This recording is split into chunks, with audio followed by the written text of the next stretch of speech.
Guten Tag, liebe Freunde.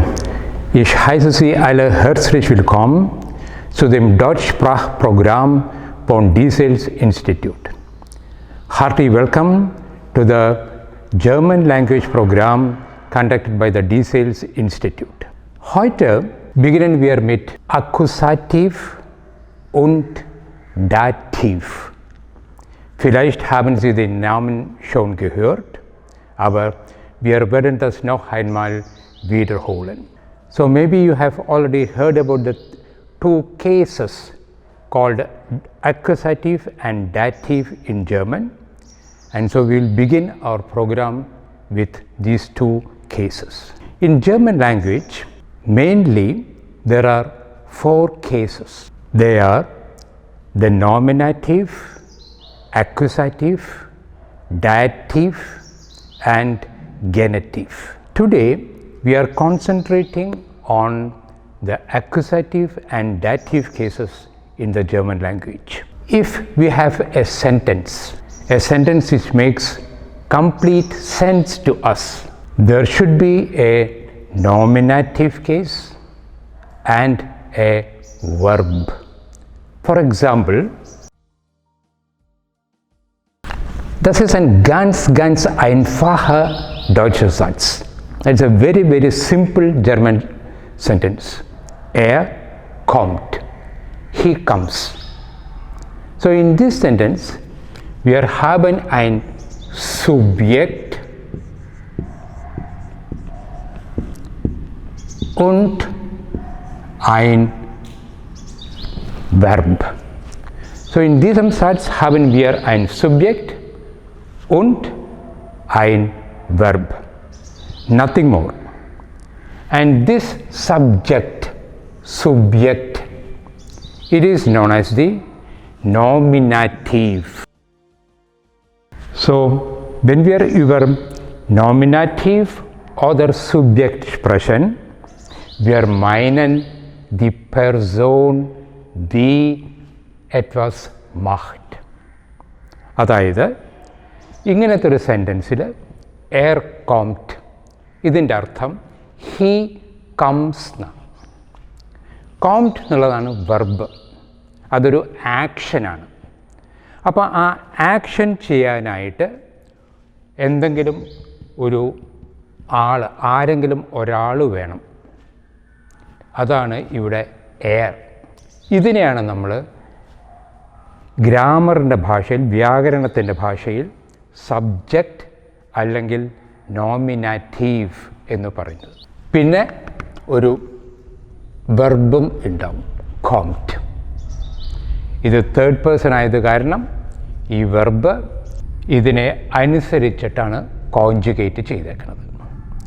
So we have a very simple sentence, എയർ കോംറ്റ്, he comes. ഇനി നമുക്ക് we will look at another sentence. Schauen Sie mal auf diesen Satz. Hier haben wir ein Nominativ, das heißt, das ist das Subjekt, und wir haben das Verb. So we have a nominative or the subject and the verb. Now, der Lehrer fragt, the teacher asks.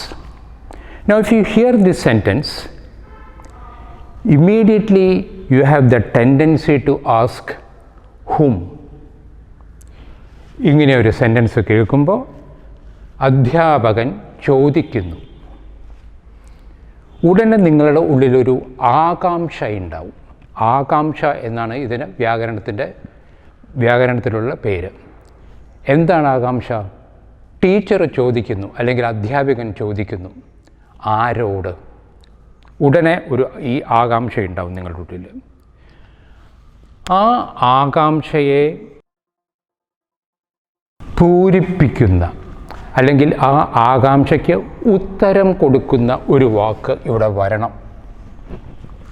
Teacher ask whom, ആരോടാണ് ചോദിക്കുന്നത്? ദർ ലെയറർ ഫ്രാഗ്ഡ് den Schüler. Der Lehrer fragt den Schüler. Oder der Lehrer fragt das Kind. Oder der Lehrer fragt die Schülerin. ഇവിടെ എന്തുകൊണ്ടാണ് den ആയത് എന്നുള്ളത് നിങ്ങൾക്കറിയാം. ഷൂലർ എന്നുള്ളത് their ഷൂലർ ആണ്. അപ്പോൾ ഒരു മാസ്കുലിൻ സിംഗുലർ ഒരു ഓബ്ജക്റ്റിൻ്റെ സ്ഥലത്ത് വരുമ്പോൾ ഈ their എന്നുള്ള ആർട്ടിക്കിൾ den ആയിട്ട് മാറും എന്നുള്ളത് നിങ്ങൾ പഠിച്ചിട്ടുണ്ട്. അപ്പോൾ lesen Sie den Satz noch einmal. Der Lehrer fragt den Schüler oder das Kind oder die Schülerin. Jetzt ist der Satz vollständig. Now the sentence is complete. ഈ വാചകം മുഴുവനായി അർത്ഥത്തിൽ. അധ്യാപകൻ കുട്ടിയോട് അല്ലെങ്കിൽ സ്റ്റുഡൻറ്റിനോട് ചോദിക്കുന്നു. അപ്പോൾ എന്താണ് ഈ den Schüler, das Kind, die Schülerin?